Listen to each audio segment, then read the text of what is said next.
Hi everyone. ये मैं आप लोगों के साथ ना मेरी स्पेकुलेशन और मेरी एनालिसिस शेयर कर दूंगी। और इसके साथ अगर किसी और फैकल्टी ने आप लोगों के साथ अगर शेयर किया है तो उसको भी फॉलो करना एंड मेक श्योर करना कि ये टॉपिक्स आपको बहुत अच्छे से आते हो, ये टॉपिक्स आपके छूटे नहीं हो। वैसे ये तभी काम आएंगे जब आपने पहले से पढ़ाई कर रखी है। एक्सपेक्टेशन है कि पासिंग मार्क्स का तो आना ही चाहिए इतने में से, और बाकी देखो क्या होता है कि कई बार नहीं भी होता, कई बार आ भी जाता है। जैसे पिछली बार काफी कुछ जीआईजीएस में से था एक्सपेक्टेड में से, बट सिक्योरिटीज लॉ से नहीं था पिछली बार। So let's see. बट ये इसके लिए कि इतने टॉपिक्स को पक्का करके जाना है, ठीक है। कुछ जो ऑब्जर्वेशन है पुराने पेपर के हिसाब से और लास्ट अटेम्प्ट के हिसाब से, वो ये है कि पिछली बार ना काफी सारे प्रैक्टिकल्स पूछे थे, तो चांसेस आर कि इस बार प्रैक्टिकल 4 to 8 मार्क्स से ज्यादा का नहीं होना चाहिए, ठीक है। होगा तो बेसिकली मुझे लगता है कि म्यूचुअल फंड छोड़ के प्राइसिंग वाला जो टॉपिक है उससे हो सकता है। जो प्राइसिंग वाला आईसीडीआर से काफी निकलता है, आई थिंक एसएसटी से भी निकलता है और डीलिस्टिंग से भी प्राइसिंग का निकलता है, इवन एसबीई से बाईबैक से भी क्वेश्चन होता है, वो उसका होता है लिमिट्स वाला, तो लिमिट्स पूछ चुका है। तो एस्क्रो अकाउंट से शायद पूछ ले लिमिट के रिगार्डिंग। लेट्स सी क्या आता है पेपर में, ठीक है। सो फर्स्ट थिंग इज कि क्वेश्चन का, और दूसरा अगर म्यूचुअल फंड का प्रैक्टिकल बहुत आ चुका है तो क्या आएगा। फिर हो सकता है कि म्यूचुअल फंड की थ्योरी में से कुछ अच्छा आए आपको, ठीक है, तो म्यूचुअल फंड की इस बार थ्योरी भी करके जानी। सेकेंड थिंग, काफी अटेम्प्ट से, लाइक 3 अटेम्प्ट से एलओडीआर का 8 मार्क्स का क्वेश्चन पक्का है, और 2 अटेम्प्ट से बायबैक का लिमिट वाला क्वेश्चन आ रहा है, ठीक है। तो इस बार ना चांस कम है। अभी बोल सकते हैं कि 3 बार तो एलओडीआर आ रहा है तो इस बार क्यों नहीं आ सकता, और बायबैक 2 बार आया तो इस बार भी आ सकता है, बट नहीं लग रहा है कि आएगा रिपीटेडली, ठीक है। तो क्या होगा इस बार, पता नहीं क्यों ऐसा लग रहा है ना कि क्वेश्चन उस चैप्टर से होगा, जैसे कि सेबी वाला चैप्टर एसईबी, ठीक है। इसमें क्या है कि एक बार आई थिंक 1 या 2 बार पूछा है। दूसरा, अगर सेबी से नहीं हुआ तो मुझे लग रहा है पीआईटी से होगा, ठीक है। पीआईटी से इवन एक देखा, सीआईएस से भी एक बार 7 नंबर का पूछ चुका है, ठीक है। तो ये कुछ चैप्टर जिनकी हम तैयारी 4 मार्क्स के हिसाब से करते हैं ना, अगर ये 8 नंबर में आ जाए तो थोड़ा सा कंटेंट का प्रॉब्लम होता है। इसके लिए इन चैप्टर्स को जिनको आप हल्के में लेके जाते हो उनको इस बार थोड़ा सा अच्छे से करना, ये मेरी अपने साइड से एडवाइस है, ठीक है। बाकी तो आप वैसे भी डीलिस्टिंग, बाईबैक, एलओडीआर, आईसीडीआर बहुत अच्छे से पढ़ते जाते हो, बट इस बार क्या है, छोटे वाले चैप्टर पीआईटी, सीआईएस और रेजोल्यूशन ऑफ कंप्लेंट्स, फिर आपका डिपॉजिटरी नहीं सेबी और सिक्रा एससीआरए, ये थोड़े से ढंग से करके जाना, ठीक है। ये सेकंड पॉइंट हुआ।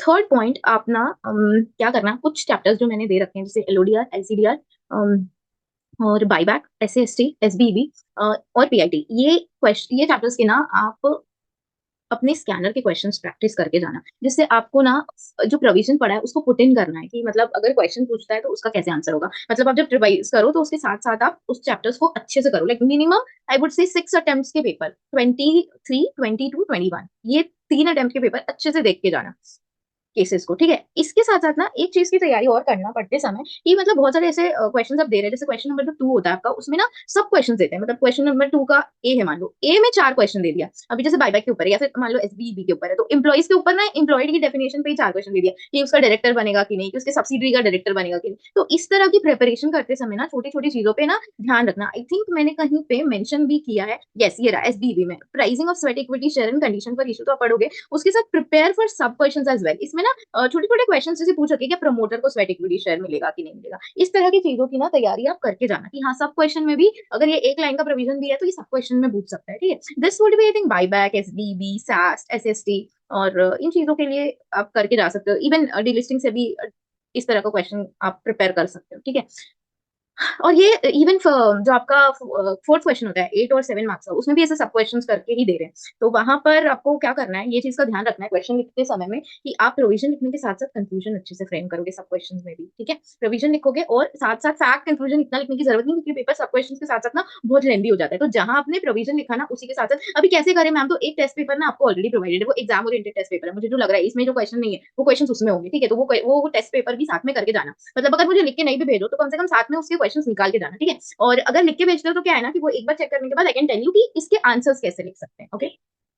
और म्यूचुअल फंड की थ्योरी, एक दूसरी चीज जो मैंने यहाँ पर नहीं करी है, मैंने आपको आईसीडीआर और मैंने आपको पार्ट बी के क्वेश्चंस नहीं, तो मुझे ऐसा लगता है पार्ट बी की तैयारी पूरी अच्छी होनी चाहिए कि वहां से कुछ भी नहीं हिलना चाहिए, मतलब अगर वहां से एक सिंपल से लाइन से भी क्वेश्चन उठा के दिया है तो भी मेरे को वो एक लाइन आनी चाहिए, अगर उसमें 10% दिया, 100% दिया, कुछ भी, तो वो इसके लिए आपको छोड़ रखा है। उसके लिए एक ही एडवाइस है मेरा, आज 18 खत्म हो गया, आपके पास 12 दिन है, एवरीडे 4 क्वेश्चन अटेम्प्ट करो। 4 क्वेश्चन अटेम्प्ट करने में आपको हाफ एन आवर से ज्यादा नहीं लगना चाहिए, एग्जाम में भी आपको उतना ही मिलेगा, ठीक है। एवरीडे 4 क्वेश्चन याद करके लिखो एंड बाय दैट टाइम आपका 30 इवन जिसने तैयारी नहीं भी करी है ना एग्जाम के लिए भी प्रॉपर, वो भी अगर इस तरह से भी पढ़ना शुरू करे कि एवरीडे 4 क्वेश्चन वहां से, और ये जो लिस्ट है, ये जो लिस्ट, या फिर अगर आपके किसी और फैकल्टी जिसको आप फॉलो करते हो उन्होंने कोई लिस्ट दी है तो उनको फॉलो कर लो, तो अगर आप 30 वहां से फेच कर सकते हो तो यहाँ से आप आराम से कुछ ना कुछ नंबर फेच कर सकते हो, ठीक है। So that would help you. Expected 8 marks chapter भी मैंने यहाँ पे लिख दिए हैं। फर्स्ट पार्ट में से 4, 5 और 8 मार्क्स के क्वेश्चन आते हैं, और सेकंड पार्ट में से 3 और 5 मार्क्स के। तो आप उसी तरह का कंटेंट प्रिपेयर करके जाना कि आपको इतना ही लिखना है, ठीक है। और एक और चीज मैंने आपको बताई दी है कि मुझे ऐसा लग रहा है कि इस बार प्रैक्टिकल क्वेश्चंस कम होने चाहिए, क्योंकि पिछली बार बहुत ज्यादा थे। बट क्या है कि रिपीटेडली पूछ रहे हैं, जैसे एलओडीआर में भी ना रिपीटेडली 3 अटेम्प्ट से एलओडीआर का 8 नंबर का क्वेश्चन पूछा है, वाइबैक से रिपीटेडली 2 अटेम्प्ट से ना 8 नंबर का क्वेश्चन, 7 नंबर का क्वेश्चन पूछा है। सो स्पेकुलेशन कर सकते हैं, but there is no guarantee कि वो होने ही वाला है, राइट। तो म्यूचुअल फंड से लग रहा है कि थ्योरी इस बार आना चाहिए, पता नहीं क्यों एडवर्टीजमेंट कोड का मुझे लग रहा है कि ऐसा कुछ तो देना चाहिए, और बाकी तो देखो क्या होगा। तो ये चीजें जो टॉपिक्स दे रखी हैं, ये फाइल आपको टेलीग्राम से मिल जाएगी, वहां से आप पिक करके ये टॉपिक्स अच्छे से कर लेना। और एक लास्ट चीज कि एग्जाम में पेपर कैसे अटेम्प्ट करेंगे, अगर आपका सिर्फ सेकंड ग्रुप है तो आपका ये पहला पेपर होने वाला है, राइट। आप क्या करना, आपको पहले टाइम मिलेगा, आप पहले ना पार्ट बी देखना, ठीक है। पार्ट बी देखने के बाद आपको पता चल जाएगा, अगर उसमें आपको सब कुछ आता है ना, तो आप ये तो फाइनल कर लेना फर्स्ट 5 मिनट्स में कि मुझे पार्ट बी अटेम्प्ट करना है पहले, ठीक है। अब नेक्स्ट 10 मिनट्स में आप क्या करोगे, पार्ट ए का ऑर्डर डिसाइड करोगे। पार्ट ए में क्वेश्चन 1, 2, 3 और 4 आता है। 2 में आपको ऑप्शनल आता है, और क्योंकि क्या है, क्वेश्चंस बड़े बड़े होते हैं, सब पार्ट्स होते हैं, तो वो जब आप पढ़ते समय, अगर आप मतलब पेपर करते समय अगर क्वेश्चन करने बैठोगे ना, तो काफी सारा आपका टाइम चला जाएगा, राइट।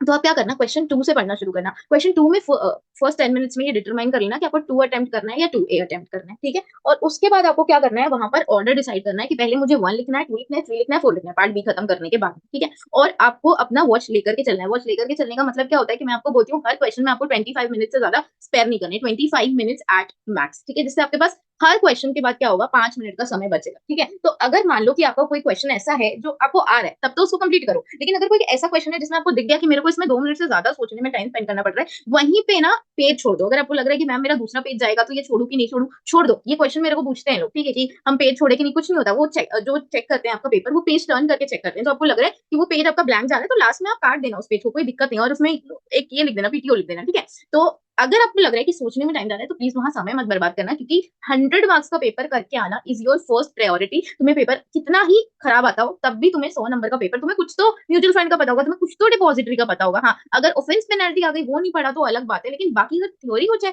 तो यार किसी भी तरह कुछ ना कुछ तो आता ही होगा, right. So your first priorities, you complete your paper. अब ये वीडियो के साथ साथ फॉलो करना। मैं अब आपको एग्जाम के बीच में कोई वीडियो तो नहीं दूंगी, बट मैं ट्राई करूंगी कि मैं व्हाट्सएप या टेलीग्राम के थ्रू, ऑडियो नोट्स के थ्रू कनेक्टेड रहूं, क्योंकि मुझे ऐसा लगता है कि इस टाइम पे कोई मुझे डिस्टर्ब नहीं करे। बट मैंने देखा है कि ना, ऑडियो नोट से काफी बच्चों को हेल्प मिलती है। तो आई थॉट कि चलो चलो शुरू करते हैं, let's stay in touch and करते हैं, ठीक है। So all the very best for preparation. Exams के टाइम पे अलग से आपसे बात करूंगी, बट आई वुड सजेस्ट कि आप अब टाइम वेस्ट मत करना। इसीलिए मैं खुद कह रही हूँ कि मैं एग्जाम से पहले वीडियोस नहीं डालूंगी इस बार। हर बार डालती हूँ एग्जाम से पहले कि अभी ये पढ़ लो वो पढ़ लो, but I would either share a handwritten note, और या फिर मैं एक ऑडियो शेयर कर दूंगी, ठीक है।